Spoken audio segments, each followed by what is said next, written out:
Es tiempo de leer libros, es tiempo de la narración en Estéreo Joya. A continuación, el nuevo capítulo de El perfume, historia de un asesino, de Patrick Süskind, publicado por Editorial Seix Barral.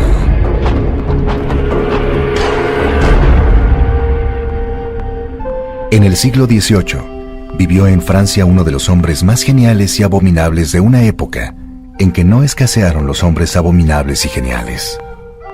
Aquí relataremos su historia. Se llamaba Jean-Baptiste Grenouille.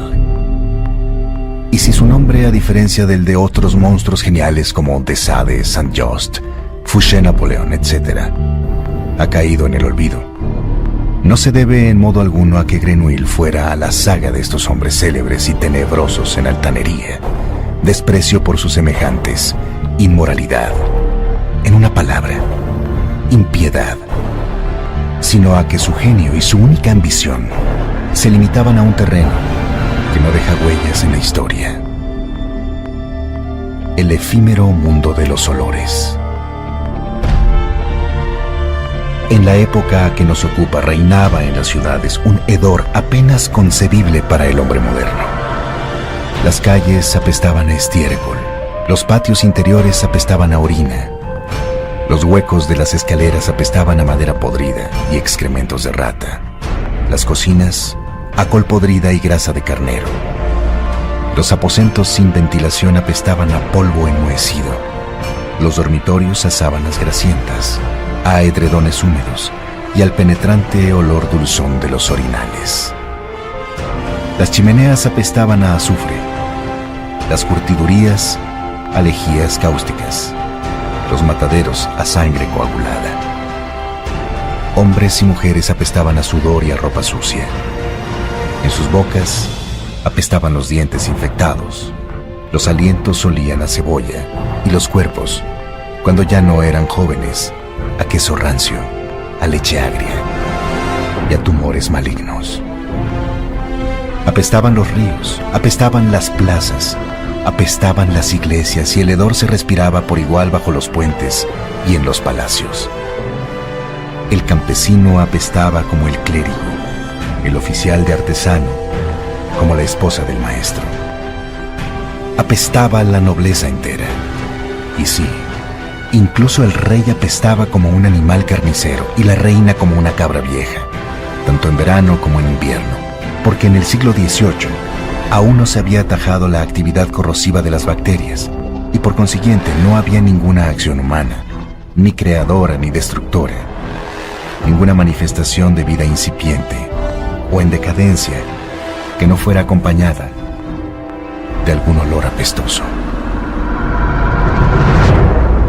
Y como es natural, el hedor alcanzaba sus máximas proporciones en París, porque París era la mayor ciudad de Francia, y dentro de París había un lugar donde el hedor se convertía en infernal, entre la Rue de Feix y la Rue de la Fégonnerie, o sea, el cementerio de los inocentes. Durante 800 años se había llevado allí a los muertos del hospital Hôtel-Dieu y de las parroquias vecinas.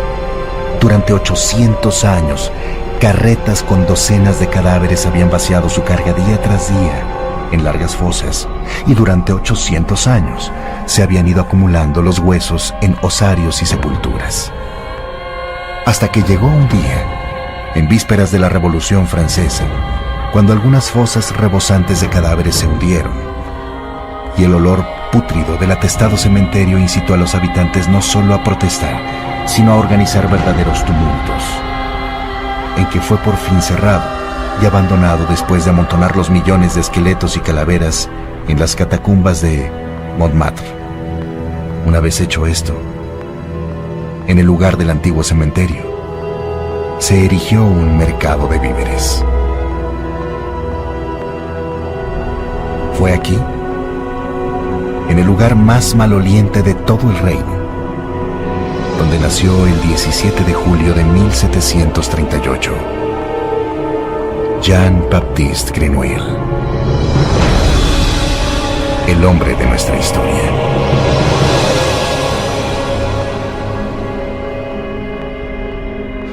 Era uno de los días más calurosos del año.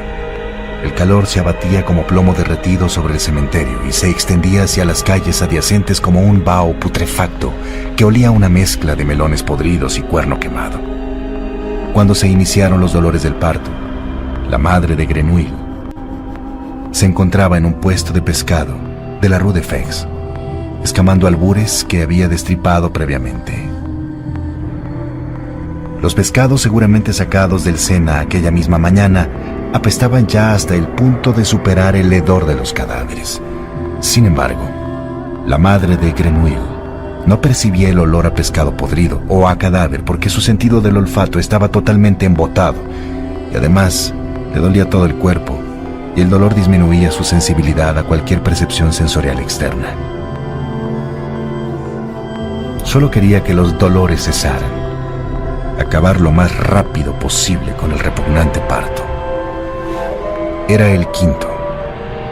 Todos los había tenido en el puesto de pescado y las 5 criaturas habían nacido muertas o medio muertas, porque su carne sanguinolienta se distinguía apenas de las tripas del pescado que cubrían el suelo, y no sobrevivían mucho rato entre ellas, y por la noche todo era recogido con una pala y llevado en carreta al cementerio o al río.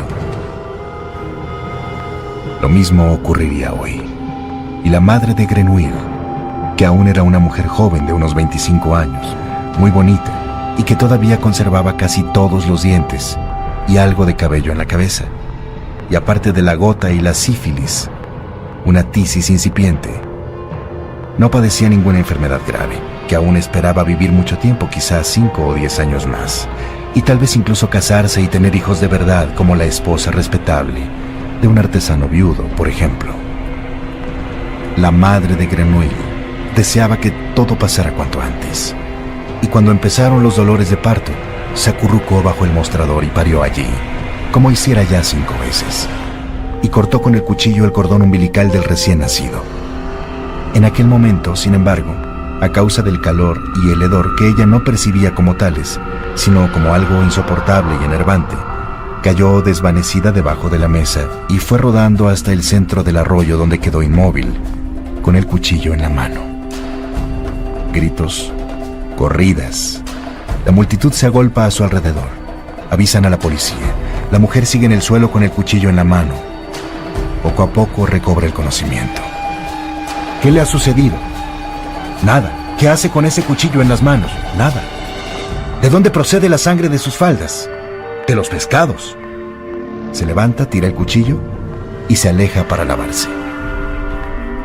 Entonces, de modo inesperado, la criatura que yace bajo la mesa empieza a gritar. Todos se vuelven, descubren al recién nacido entre un enjambre de moscas, tripas y cabezas de pescado y lo levantan. Las autoridades lo entregan a una nodriza de oficio y apresan a la madre. Y como ésta confiesa sin miramientos que lo habría dejado morir, como por otra parte ya hiciera con otros 4, la procesan. La condenan por infanticidio múltiple y 2 semanas más tarde la decapitan en la Place de Grève. En aquellos momentos el niño ya había cambiado 3 veces de nodriza. Ninguna quería conservarlo más de 2 días. Según decían, era demasiado voraz. Comía por 2, robando así la leche de otros lactantes y el sustento a las nodrizas, ya que alimentar a un lactante único no era rentable. El oficial de policía competente, un tal Lafosse, se cansó pronto del asunto y decidió enviar al niño a la central de huérfanos de la lejana Rue Saint-Antoine, desde donde el transporte era efectuado por mozos mediante canastas en las que hacinaban hasta 4 lactantes.